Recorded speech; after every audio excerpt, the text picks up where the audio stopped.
Welcome, everybody. I'm Liz Comiskey, the Membership and Outreach Coordinator of the Farmers Market Coalition. Thank you so much for joining us today, and thank you for supporting FMC through your membership. I'm regularly asked about raising money for farmers markets, and I'm really looking forward to today's presentation with Andy Robinson. I hope that it inspires you as you determine how you're going to meet the financial needs of your organization in 2015 and in the years to come. So we are going to start with some brief housekeeping.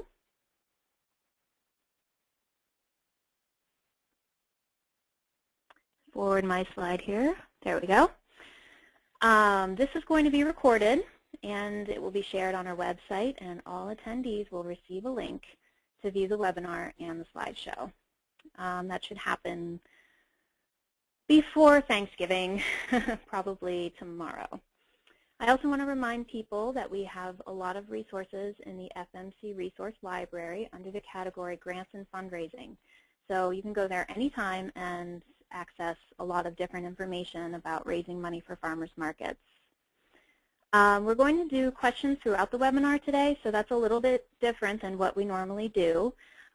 Please type your questions into the questions box, and I'll be posing these questions to Andy throughout the webinar. So again, make sure you put your questions in the questions box and not the chat box. That way they're all in one place. And if you're having trouble hearing, I recommend that you call in via a landline or a cell phone. So in your control panel, you click on audio and you select the phone option. And at that point, the phone number to call in will pop up, and you'll just be able to follow those instructions. So I will introduce Andy. Andy provides training and consulting for nonprofits and fundraising, board development, marketing, earned income, planning, leadership development, facilitation, and train-the-trainer programs. He also serves government agencies and occasionally corporate clients. His recent clients include the American Bar Association, League of Conservation Voters, Vermont Department of Taxes, National Audubon Society, the Land Trust Alliance, and many, many local organizations. He's the author of 6 books, including the wonderful Train Your Board and Everyone Else to Raise Money, which I highly recommend. I think there are some links in your control panel in the chat box, which can take you to Andy's website and the website of trainyourboard.com to learn more about his books.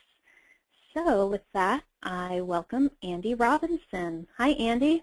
Hi, Liz. How are you? Fabulous. How are you? I'm great. So I'm grateful for everyone's time today. I'm also grateful for the work you do in your communities. As I was telling Liz, I am a very avid gardener, and I hit a lot of farmers markets.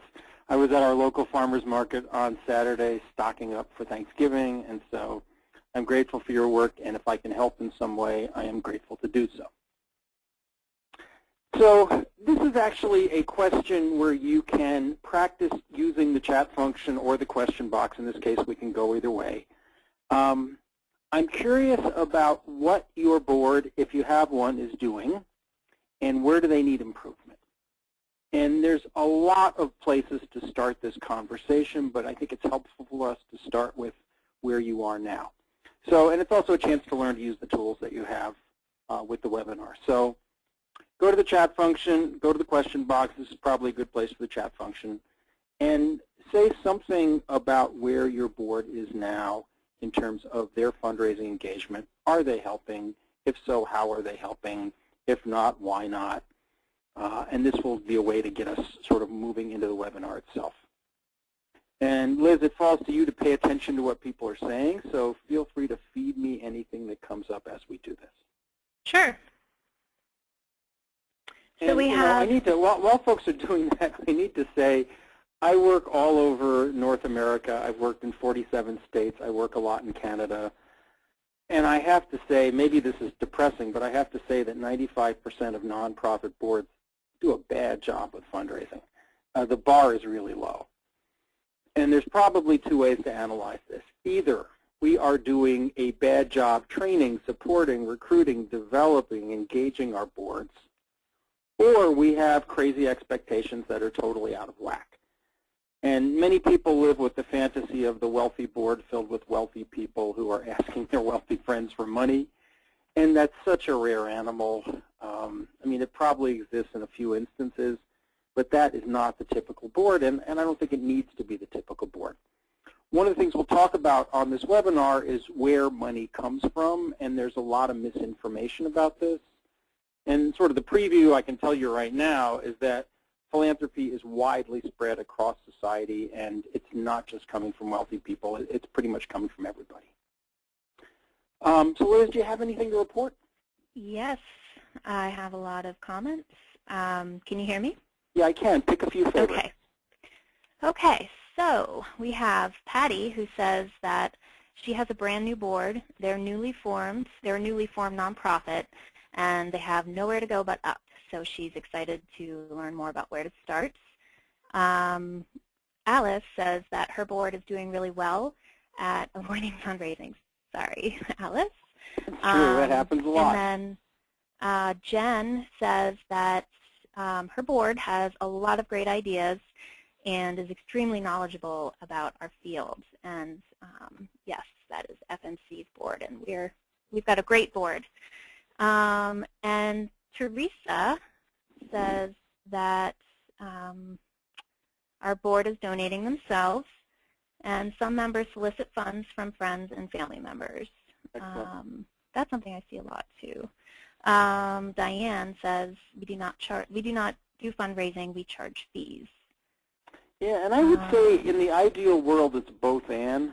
We'll talk about this more, but there's a lot of ways to generate income for a charitable organization, and fees is great.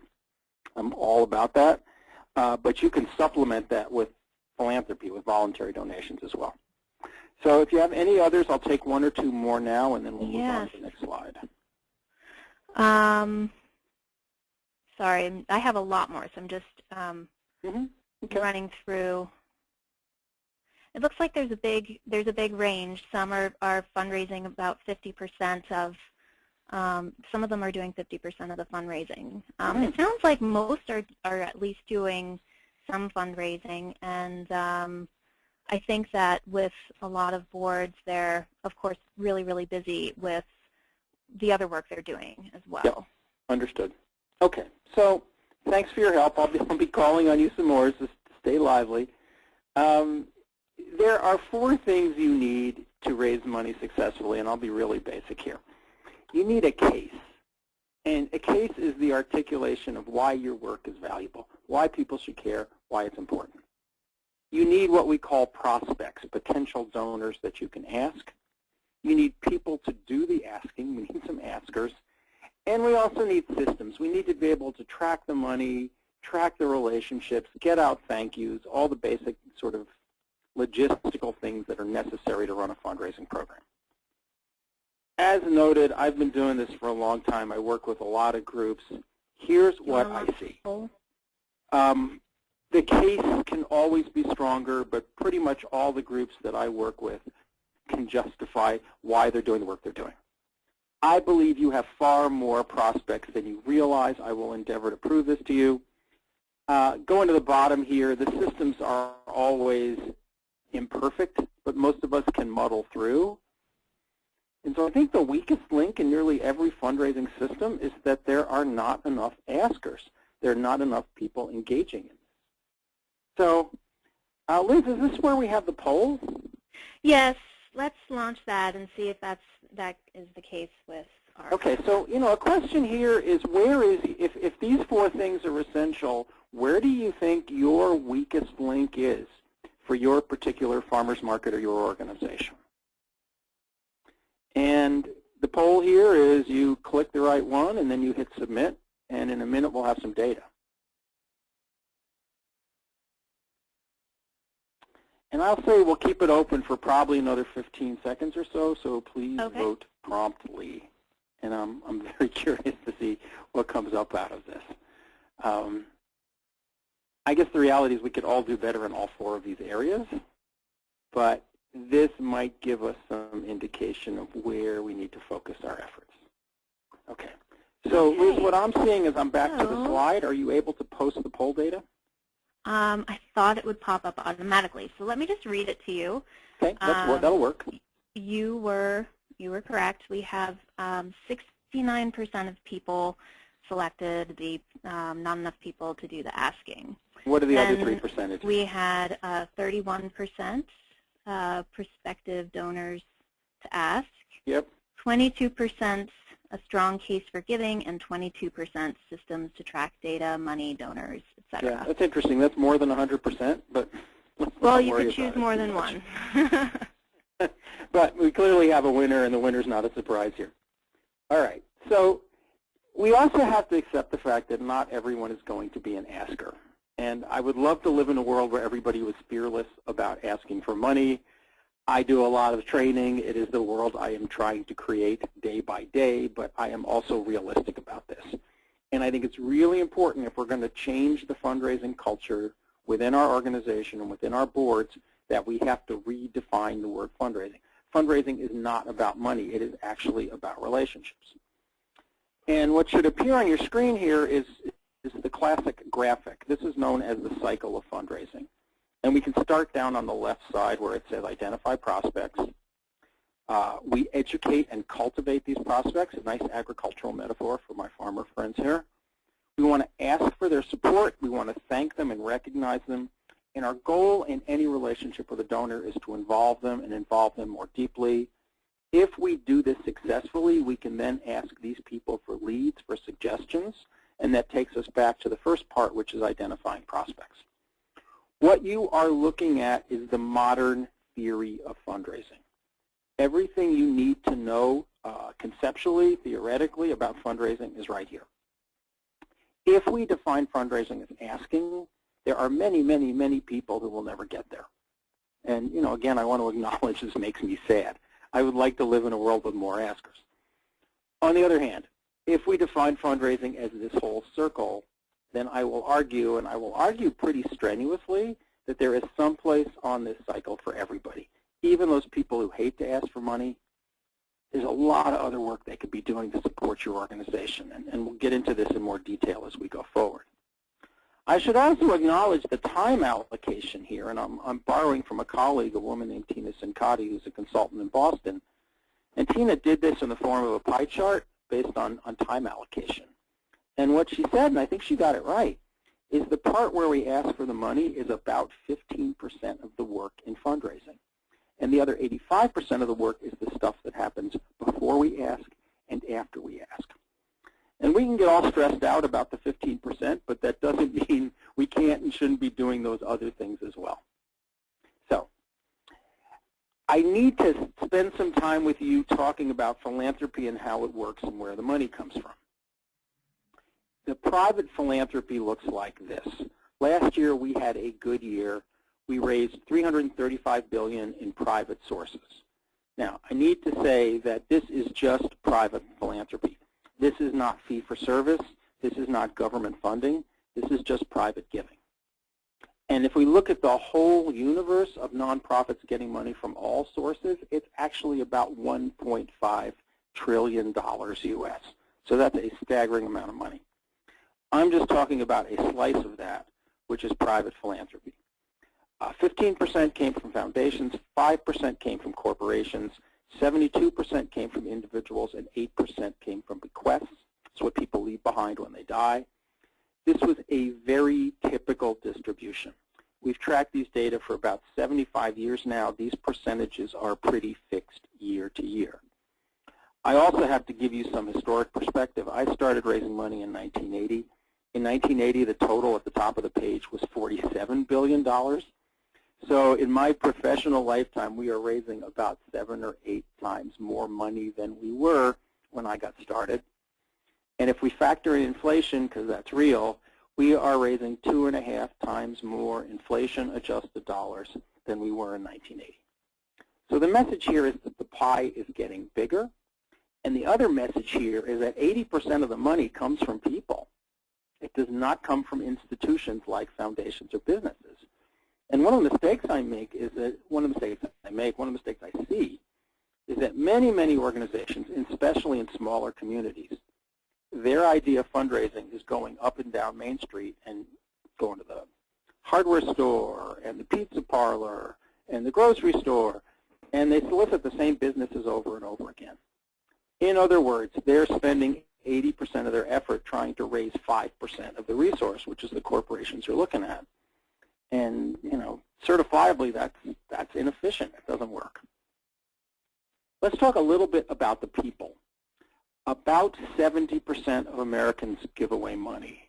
If I have any Canadians on the call, good news, the philanthropy rate in Canada is even higher. It's about 80%. This is a wonderful statistic. What I'm saying to you is that 7 or 8 out of 10 people that you know give to charitable organizations. We are surrounded by donors. They are everywhere. Typically, people who give spread their money around. They're typically supporting 5 to 10 different organizations per household per year.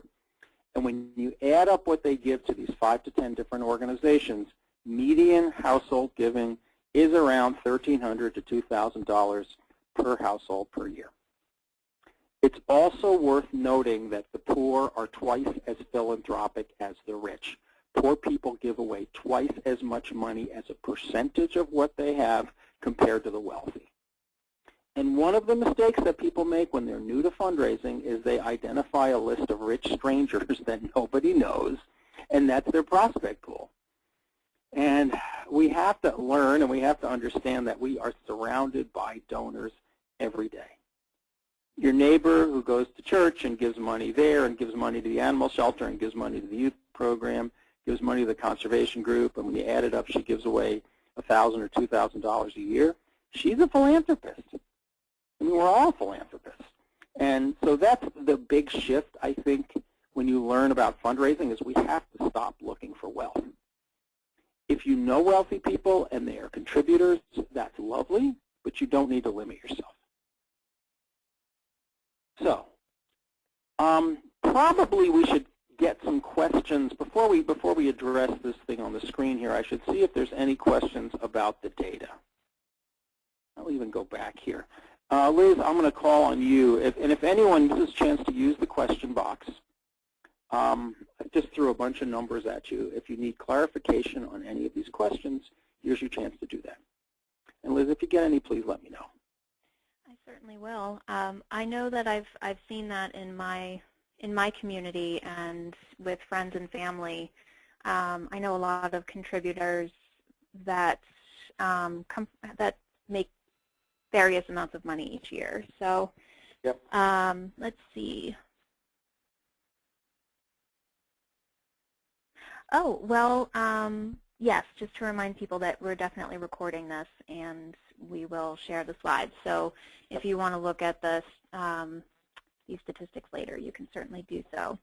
But I don't have any specific questions about the information yet. Okay. So I will let you know. Move on then. FYI, as it says on the screen, if you're calling in from Canada, the best data set in Canada is Imagine Canada.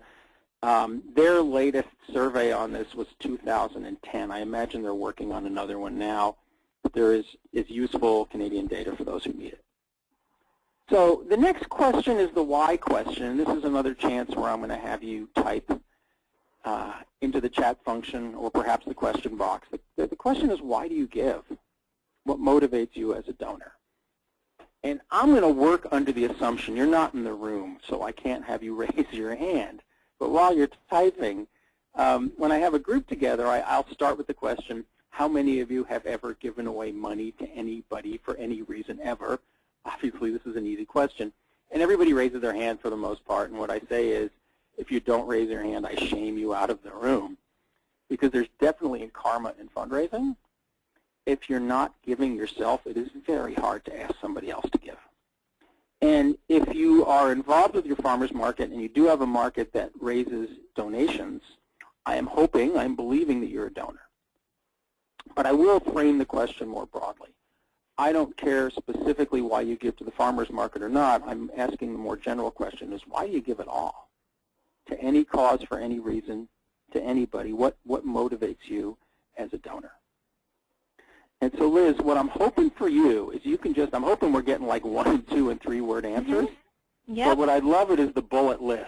So as you're getting them, just sort of tick off the sort of things that are coming in. We don't need to read people's names. Just tell me what the motivators are. Sure. People are hoping their donations will help the cause, improve their community. Ooh, this is a good one. Makes me feel hopeful about the future. Some people talk about tithing and supporting the community, making things better, and leveraging impact. Nice. So that's about results. People want to give to groups that are effective. What's interesting is I haven't heard yet the number 1 or the number 2 or probably even the number 3 reason why people give. So if there's any, I'll give you another second on this, if there's any others that you haven't named. Yes, there's a lot. A lot of them are very similar, and feeling good about themselves and feeling connected. Oh, here's one. This might be it. Someone I know asked. Ding, ding, ding. Okay, so this is number 1 and number 2. The number 1 reason people give is because somebody asked, and the number 2 reason is because they're asked by somebody they know. This is a relationship business. I mean, it's an old cliche in fundraising, which is people give money to people, and I think it's essentially true. Number 3 is embedded in a number of these, and it's the chance to participate. I think for many people the equation goes like this. You're doing important work. I don't have the time. I don't have the energy. Here's $50. You go do it. Here's $100. You go do it. Here's a $10,000 grant. You go do it.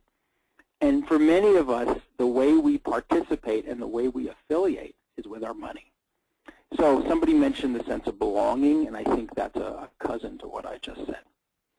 So we got that one a lot. Yeah, and there's a message here, and the message is that people like to give. It enriches them. It feels good. It connects them to their communities. And we have all these it says here the psychology of fundraising. We have all these psychological barriers around asking and around money because money is so taboo. And it's very hard in a 1-hour webinar to do all the therapy that's needed to get people past this. But the shorthand is that people like to give. It feels good. And the conundrum here is most of them will not give on their own. They have to be asked. The number 1 reason that people give is because somebody asked them. So, my evolving motto as I do this work is empower people, ask them to give. Or make people feel good, ask them to give. And it's worth it's a little digression, but it's even worth talking a little bit about the language we use around fundraising, which is really quite horrible. We talk about hitting people up for money. We talk about targeting donors. Bring in the big guns, we say. Well, they'll raise the money. I've heard shake them down. Let's go shake them down. We even use the word campaign, right? It's a common word in fundraising. Fundraising campaign, capital campaign. The genesis of that word is in the military, which means pretty much all the ways we have for talking about fundraising are about force and violence. And clearly this is a bad metaphor, and I think language matters. So my preferred language is that fundraising is an offer. You make it with a good heart. You make it clearly. You don't hide behind anything. You make a straightforward ask. And you make it with the understanding that a lot of people are going to say no for a variety of reasons, and that's okay. And I'll quote my friend Kim Klein, who's one of the gurus of grassroots fundraising. She says fundraising is a volume business. And what she means by this is if you ask enough people, eventually you raise all the money you need to raise. So let's proceed to some nuts and bolts here. I think there are 3 things that everybody on a board can and should do to support fundraising. And we'll go through these in some detail. Number 1, everybody needs to give money. You need to have 100% board giving. Number 2, everybody needs to help generate names. And number 3, everybody needs to participate somehow in fundraising, with the understanding that not everyone will be an asker, but people can be thankers, or they can be prospectors out there. They can be engagers. They can look to help in other ways. So let's talk about the rationale for these 3 things. Number 1, everyone must give money because, as I noted already, there is karma in this. Secondly, I think it's a litmus test for leadership. Can you really be in a position to lead your organization if you're not willing to invest your own money? The third thing here is about other people's perception of your organization. And if you have ever raised money or you sat down with a foundation, corporation, individual major donor, and you pitch them, at some point someone will ask you the question, do you have 100% board giving? Is everyone on your board giving? And if you can't say yes, 100%, they look at you and they start laughing. And the question, the metaphor is, if you don't eat in your own restaurant, why should I eat there? So I need to be very clear about this. I don't believe in quotas. I don't believe that everybody on the board should have to give $1,000. I want rich people on your board. I want poor people on your board. I want middle-income people on your board. I want everybody. But I believe everybody can give something. And I think the best language goes something like this. Because you're a leader in this organization, we expect to be one of your top 3 charitable commitments while you're on the board, whatever that means to you. So the giving of the money is the first item. The second item is about giving names. Oops. Liz, I've lost the power. I know. Did you take it back? I took it back. There. Can you see it now? I just advanced it. Let's try this. There you go. Thank you so much. Everybody needs to give names because, first of all, every fundraising strategy that I know starts with a list. If you're sending out a mailing, you need a list. If you're doing a phone bank, you need a list. Email, you need a list. Social media, you need a list. If you're organizing an event and you're inviting people to your event, you need a list. We are in the list business, and everyone has to help build that list. As noted earlier, we are swimming through a sea of donors every day. About 70% of the people we know, some cases more, are philanthropic. They give to nonprofits. And what the last bullet here is old data. This is pre-social media. But back in the era before Facebook, the average American adult knew 150 to 200 people. And just working with the low number there, if you know 150 people and 70% of them give money, that means you know about 100 donors. And if you have a dozen people on your board and maybe a couple of staff members, and you do the multiplication, and you allow for the fact that some people will resist and some people will be lazy and some people will know some of the same people, so there will be overlap on their lists. Conservatively speaking, most of you are sitting on a prospect pool of 500, 1,000, 1,500 people that you have never asked to support your farmers market. So everyone has to learn to think this way, and everyone has to help. And the pushback is generally, I don't want to ask my friends. And my response would be, give us the names anyway. We will add them to the list. We will invite them to the market. We will send them a newsletter. We'll educate about what we're doing. And then you can tell us when you're ready for us to solicit them. But in the meantime, give us the names so that we can start to educate and cultivate these people. The third item here is participation. And the reasons are pretty basic. First of all, this is a team sport, and the more people who are helping, the more money you raise. Secondly, I think many of us have this false barrier in our brain, and I want you to imagine the bifurcated brain. And on one side, you have the program and the education and the activities and the mission and all of that stuff. And on the other side of your brain, you have the finances and the fundraising and the money. And I think it's one thing. I think it's a false division. Because when we are raising money, we are educating our communities. We are building power for our organizations. We are getting investment from the people who use our services. It's all the stuff we should be doing anyway.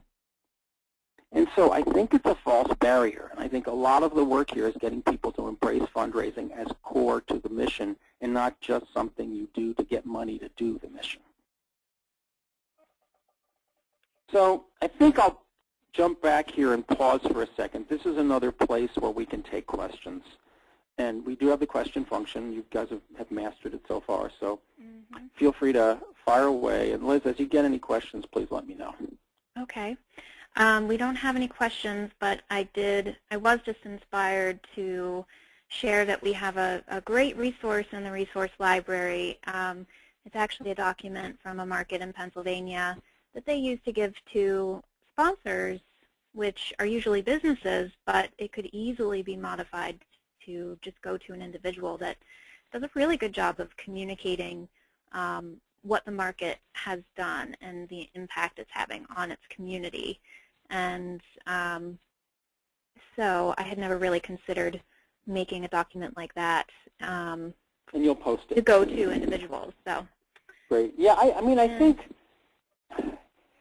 you know, there's a whole lot of motivations here. Many businesses give because they want recognition. They want their logo. They want to, they want to drive traffic. They want to generate business, which is great. There are certainly some individuals who give because they want to get their names on stuff. But I think more than that, people give, as we've talked about, because they want to feel connected. But I think there's no reason you couldn't create a document like that for individuals. It might actually help. And have any questions come in that I need to address? Yes. Any ideas about accountability once you ask the board to give? Okay. So stick around, because the very last section of the webinar is holding people accountable, and that's coming up in about 15 minutes, so don't go away. Other questions? And that's it. Cool. All right, we will proceed. So I want to harken back to the cycle that I showed you earlier. And this is a land trust in Washington State and Oregon called the Columbia Land Trust. And I had the chance to work with them a couple of years ago now and taught them that cycle. This is the identify, educate, cultivate, ask, etc. And they turned it into essentially a menu. And I just want to talk you through this quickly because this was a really interesting take on how to deal with this. They came up with 4 different strategies for identifying prospects. And again, remember, this is a conservation land trust, so their list will vary somewhat from yours, but perhaps not that much. Keep your antenna up, open personal contact lists, review donor lists from like-minded nonprofit. This is a classic strategy. It's collecting those published lists from other organizations, from their newsletters, their annual reports, their websites, bundling those lists together, essentially photocopy them and staple them into books, and giving them to your board and your staff and saying, here's a list of 1,000 people who give money in our community to peer organizations. Please review this list. Check off if you know any of these folks. And then in some cases, they would do focused donor research about somebody who appeared on their radar. So this was category number 1. Category number 2, which is education and cultivation. So communicating with stories. Stories are always good in fundraising. Newsletters, tours, asking questions of their donors and prospects. This is a classic fundraising strategy. There's an old cliche that I'm very fond of, which goes, if you want advice, ask for money. If you want money, ask for advice. And anything you can do to engage your constituents and get their input on your market or on your programming or all sorts of things, that is a cultivation strategy. It also gives you good information in terms of how to serve these people better.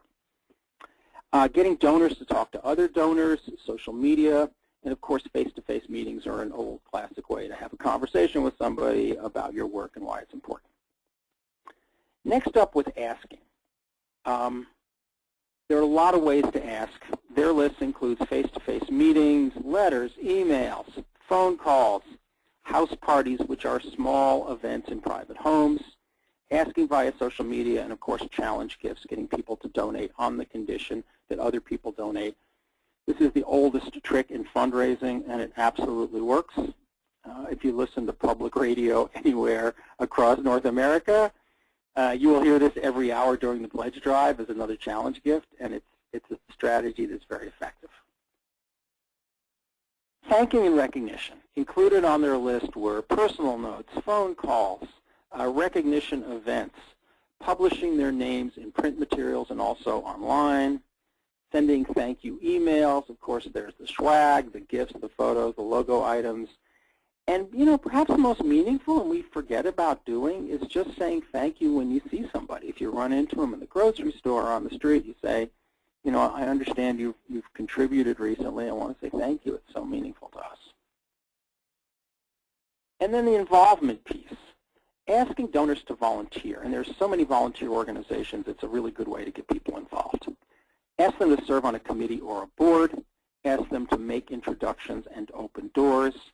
Ask them to be an advocate. Some of you have issues in the communities you serve where you need to go to city council or county commission or whatever, and there's no reason that donors can't help you make your case there.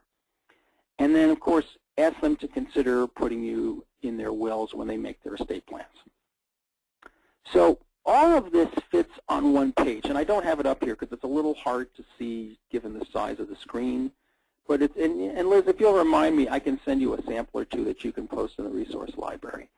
But if you can imagine all of these things on one page fitting into the circles, it's like an entire donor relationship management model on one page.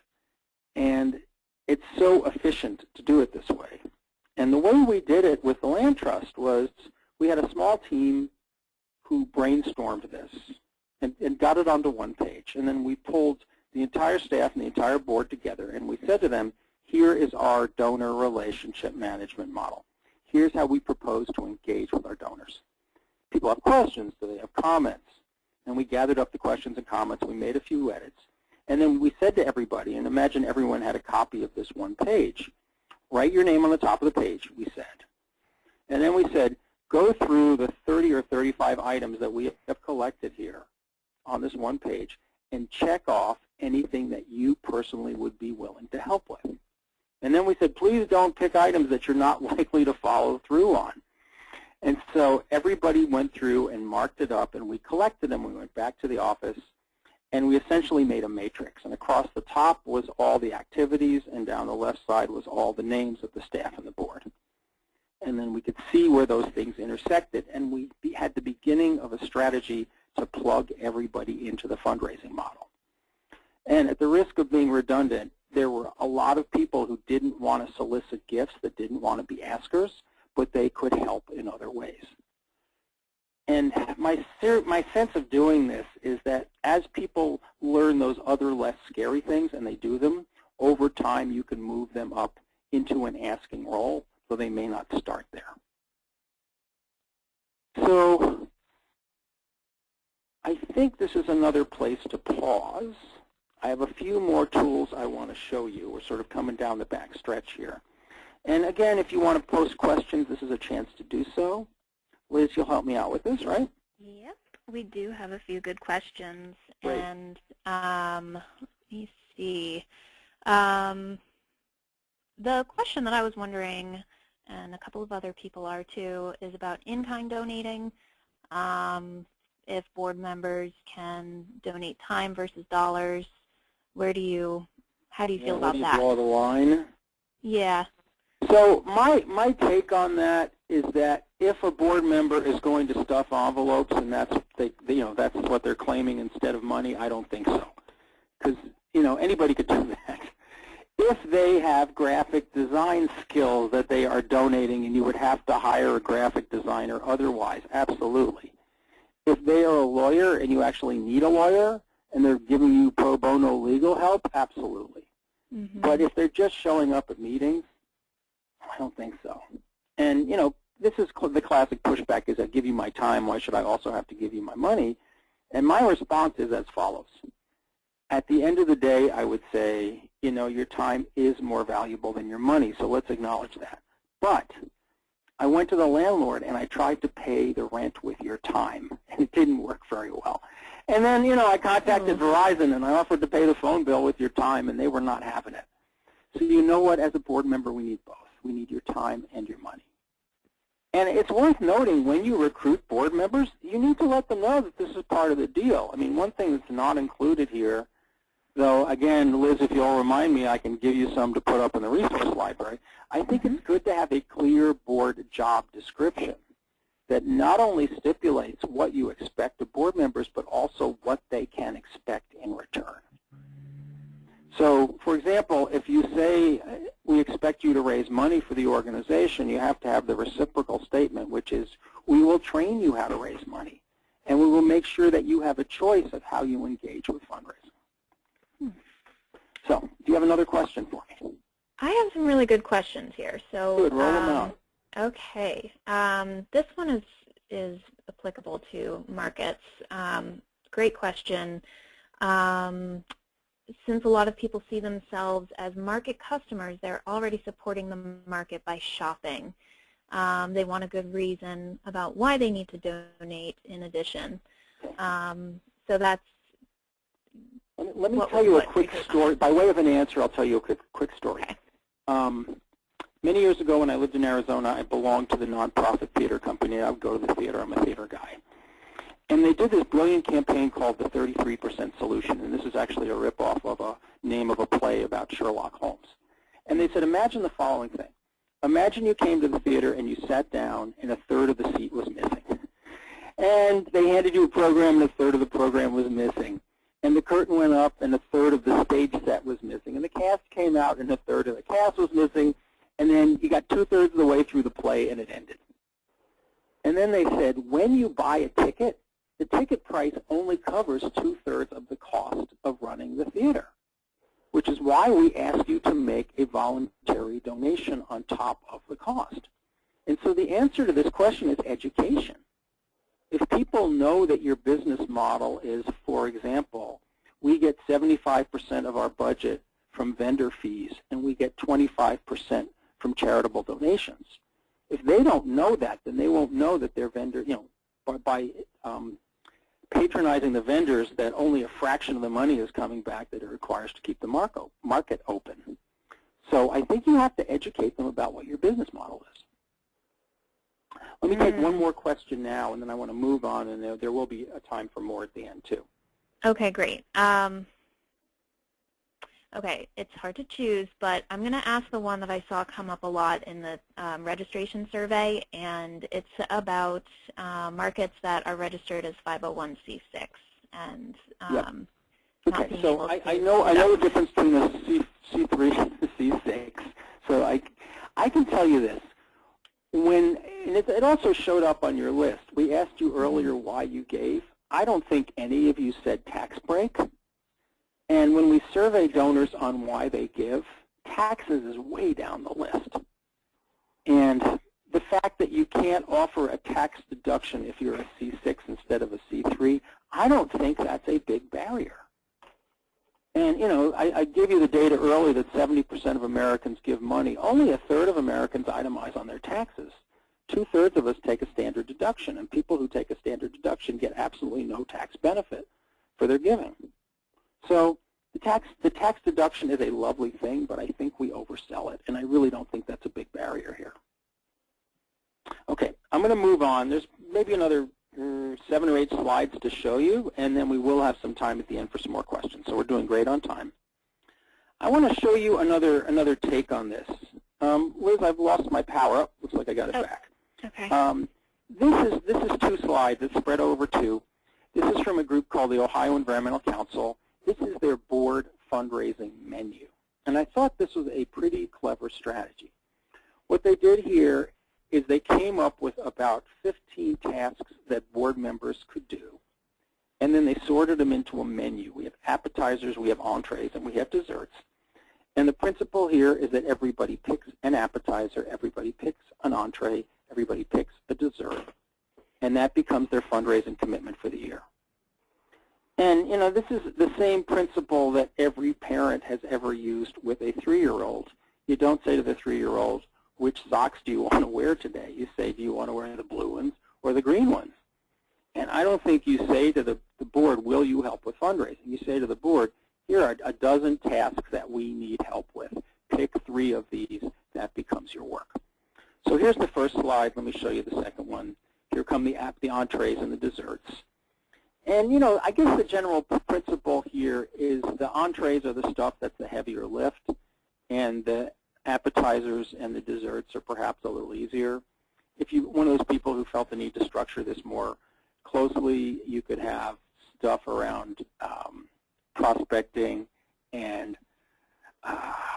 cultivation and asking and so forth. These are a little random, but I'm okay with that. Which leads us to the agreement. And somebody asked earlier about accountability, and here's where the accountability stuff starts to take place. This is also spread over 2 slides, so bear with me as I do this. You'll remember I proposed 3 things earlier that all board members can do. They were give money, give names, and participate.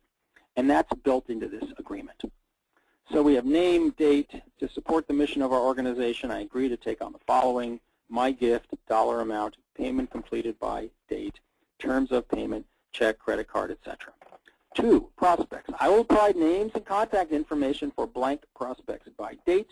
Even if I'm unable to follow up with all these people personally, I will still add names to the list for mailings, event invitations, etc. And then next slide here, my fundraising support tasks taken from our menu. And I just showed you the menu. Activity, dates, projected revenue, if applicable, because not every one of these activities is going to generate money, and help and support needed from staff or board. 3A, 3B, 3C. Notice at the bottom here there are 2 signatures: signature of board member volunteer, signature of board chair. And the way I would envision this is that either the board member would fill it out in advance and then sit down and have a conversation with the board chair, or perhaps they would fill it out together. Now, there are signatures involved, which is great. I would love to tell you this is a legally binding document.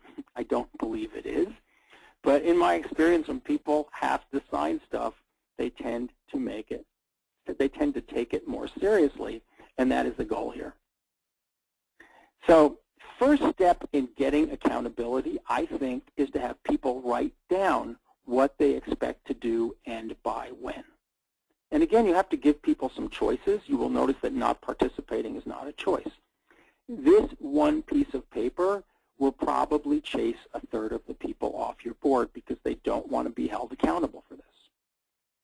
And I can't give you advice on that. I mean, it's easy for me to sit here and say, goodbye, we'll miss you, don't let it hit you on the way out. And, you know, there may be people on your board who are essential for other reasons that find fundraising to be a non-negotiable thing. They won't do it. But we're back to where we started, which is I think we have to redefine fundraising. It is not necessarily about soliciting gifts. It's all this other stuff. And my professional opinion is that there ought to be a way for everybody to help and to be held accountable. So I'm going to give you a few more accountability tricks, and then we'll take some more questions. We're coming down the back stretch here. They said they would raise money, now what? And there are a dozen ideas that follow on these slides, and I'll just pick off a few of them. I think you need a spark plug. The challenge in most environments is you have the staff saying to the board, please raise money, we need your help. And if you're the executive director and you're saying to the board, you're not doing your job, this is a dicey situation because at the end of the day, the board supervises the executive director. And how do you tell your own bosses they're not doing their jobs well? So there really needs to be somebody at a peer level, one board member to another, who drives this. And I'll use the word spark plug. I like the word coach. The word cheerleader is good. Sometimes we use the word enforcer. There has to be a peer board member who says to the other board members, yes, we are going to do fundraising. Yes, we are going to get training. Yes, we are going to hold each other accountable. Yes, this is non-negotiable. We're all going to do it. And then helps to hold people accountable by following up with them. I mean, I'm imagining a round of phone calls from the spark plug periodically saying, hey, Joe, how are you doing? I'm looking at your fundraising agreement that you signed. You said you were going to do these 3 things. Tell me how it's going. What help do you need? Have you run into any barriers? How can we support you in doing this better? And oh, by the way, at the next board meeting, I'm going to ask you to do a quick report on what you've been doing. And this person is crucial. Lacking this person, or perhaps these people, because more than one spark plug would be great, lacking this person or these people, much of what we talked about on this call and on this webinar will not happen. So I think job 1 is recruitment. And most of you are sitting there sort of flipping through the mental Rolodex of your board saying, not her, not him, maybe her. Oh, he could do it possibly, not him. And, you know, you may be looking at the list, and if you don't have this person, you either have to train somebody into this position or you have to recruit somebody to serve on the board who will fill this role. We've talked about the job description. Number 3 here is useful. It would be great once you had the board agreement that everybody signed, the one I just showed you, At each board meeting, you take 2 minutes at the beginning of the board meeting, and you just go around the circle, and everybody says in 20 seconds or less what they have done to support fundraising since the previous board meeting. And make it part of your regular reporting. Again, there's no shaming or blaming. This is just people self-reporting, and that might be a useful way to hold people accountable. You could have a line item in the budget for board giving. You could also have a line item in the budget for board fundraising. One is what they give, and one is what they raise. You know, number 6 is also interesting. And a quick story on this. I have done a number of fundraising trainings in Community X. It doesn't really matter where. And there was a woman there who'd been to a couple of my trainings, really liked it, and she wanted to get her board to come, but they didn't want to get trained. So she went to 2 different donors, and then she collected a total of $1,000 in challenge gifts, 2 $500 gifts. And she went back to the board and she said, this guy is coming to do training in our town. He's going to do a 3-hour event. I just got a $1,000 challenge gift on the condition that 9 out of 10 board members will come to this training. And I need you to be there. If 9 out of 10 show up, then we get an additional $1,000 just because you're in the room getting trained. And she said, you can sit in the back and scowl. You don't have to participate. I just need you in the room. And sure enough, 9 of them showed up, and they did participate. And the best part was, at the end of the workshop, they wouldn't leave. They were in the back corner trading ideas and saying, let's try this, or maybe we can implement this. And she got critical mass because they were all in the room together. And what got them there was bribery. But what made the bribe okay was that the money went to the organization. It didn't go to the individual board members. So lately, I am all about using challenge gifts, not just to raise money, but to change people's behavior. Training is huge. Today is part of that training process. I think we really have to provide regular training. You could do a donor panel. You could invite some of your most loyal donors to come to a board meeting and give them 20 minutes at the beginning of the board meeting and have them talk about why they love your farmers market and why they give. Last few ideas here. Prizes are good, rewards are good. Even if it's just an attaboy in public, attagirl, that's really helpful. There are situations where I've seen competitions work, where you divide up the board into the green team and the purple team, and there's some, they have to sell raffle tickets or something, and the winning team gets some sort of kudos or some sort of prize. That might work depending on the culture of your organization. 11 is hard, but I think you have to do it. I think once the new regime is in place, you have to say, these are the rules. And if you're unable to meet our expectations, we need to find another way for you to serve the organization. Maybe you shouldn't be on the board. And then number 12 is the bring in new blood. If you don't have people who get this, find some who do. So this is a chance to do a shout out to one of my favorite publications, which is the Grassroots Fundraising Journal. And citation is at the bottom of the slide. And it's a great publication. It's not expensive. And if you are a grassroots fundraiser, I encourage you to look them up, maybe subscribe. So I'm going to put up what I believe is the last slide. And Liz, we have a few minutes. We can take some final questions here. Okay. And while she's digging up a few questions, I would encourage you especially to look at the second website, trainyourboard.com. We are giving away free training exercises. We have a blog. We have e-news, all that good stuff. You can learn about the book online. Also, literally next week, we are rolling out a video training series that you can use with your boards. And all the information will be on that website, so I hope you will check it out. Questions? Wonderful.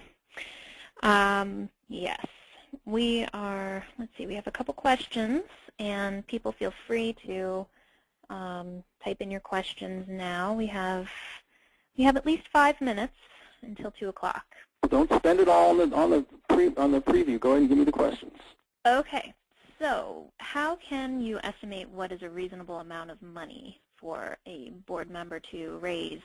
And I suspect that that question is about the board member asking other people. Yeah, I don't think I have a good answer to that question. I think if you know one board member, you know one board member. It's hard to generalize. I mean, there are some organizations that do what they call a give give or get, and they set a number, 500, 1,000, 5,000, 10,000, whatever they are, and every board member is expected to either give that amount or raise that amount. And I don't like that model. I don't like a give or get. I like a give and get. And rather than have an individual goal, I would set a collective goal. And, you know, so maybe something we talked about a little earlier, I think you should have a collective goal for board giving, meaning how much when we pool our money are we going to give this year, with the understanding that some people will give more and some people will give less because people are of different needs. And the savvy board member will ask, what did we collectively give last year? And then you say, well, last year the board collectively gave, I'll make up a number, $3,500. And then there's the conversation, how much should we shoot for this year? Oh, how about 5,000? Okay. And the way you test that is you then hand out pledge cards and you say, everybody write down what they expect to give this year, and we'll find out if we're going to make this number or not.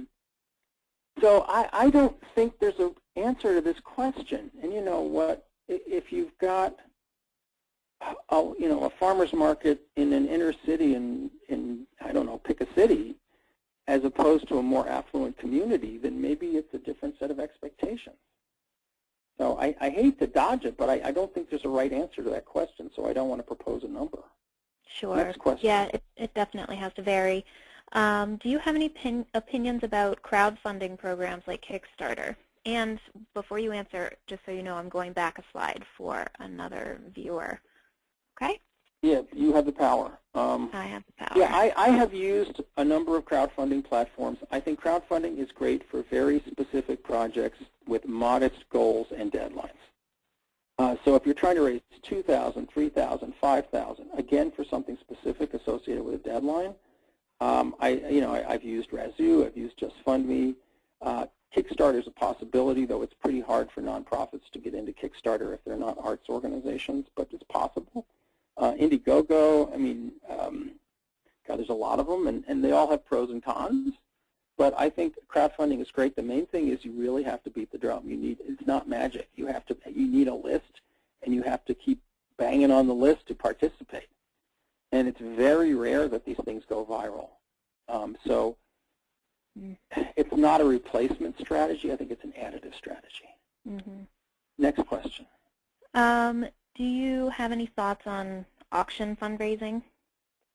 It's a lot of work. I'm not generally an event guy. When you look at the relative efficiencies of fundraising strategies, when you compare them to each other, events are one of the least efficient ways to raise money. They're good for building your brand. They're good for getting the troops together and reinforcing people's beliefs. They can be fun, but the amount of money the amount of profit you make, hour for hour and dollar for dollar, is actually quite low. So in general, I think events are overused, and that includes auctions. It doesn't mean you shouldn't do them, but you really need to compare. If we spent the same amount of effort and money doing a different kind of strategy, would we net more money? And most of the time, the answer is yes. The thing about a farmer's market is you guys have a captive audience. You have people coming to you. You have traffic. And I think, your fundraising strategy in part is when people come to us, how do we educate them about our need and how do we ask them? Because I think your best fundraising opportunity is point of sale. It's when people are there. Mm-hmm. You're going to have to get creative about how you do that, but I think, and by all means, send them email and send them letters and phone them and all that, but my God, people are coming to you. And they're coming to you with money to spend. And, I appreciate you don't want to compete with the vendors for the money that's in people's pockets, but it's also in the vendors' self-interest for you to be financially strong. So I think you have to think a little harder about that. Maybe that's a topic for another webinar, is how do we do fundraising at the market itself? So, is that a wrap? Almost, but I just wanted to say, since farmers markets are basically an event happening on a weekly basis, people are coming to the market. Yep. At the very least, make sure you're capturing some information from those people. Give away stuff so that and get a business card or something. Yeah. Get those email addresses. You should have giveaways at every market so that you can capture email addresses and so forth. Mm-hmm. Absolutely. Fabulous. Well, thank you so much. This was very useful, and like I've said, I will send out the recording and the slideshow to people tomorrow, and I'll post a link to the resource library so people can access that information, and Andy has said that he will send some more resources our way, which will be posted there as well. You have to remind me, though. I will. Thank Okay, you so much, Andy. This was fabulous. Great. And so my contact info is up here. I'm not sure my address is up there, but you can send me a letter. You can also send me an email if you want to Andy@AndyRobinsonOnline. Just spell it all out, Andy@AndyRobinsonOnline.com. And if you have follow-up questions and you want to shoot me an email or give me a call, I'll do my best to answer them. So I really do. As I was telling Liz, one of my jobs today is to go put the garden to bed. I'm way behind. So I'm going to leave the phone and go outside because it's actually a beautiful day in Vermont in November, and this doesn't happen often. So thank you, Liz. I appreciate your support, and thank you, everyone, for the fabulous work you're doing. Thanks, Andy. Have a great time outside, and happy Thanksgiving to you and everyone. Bye, everyone.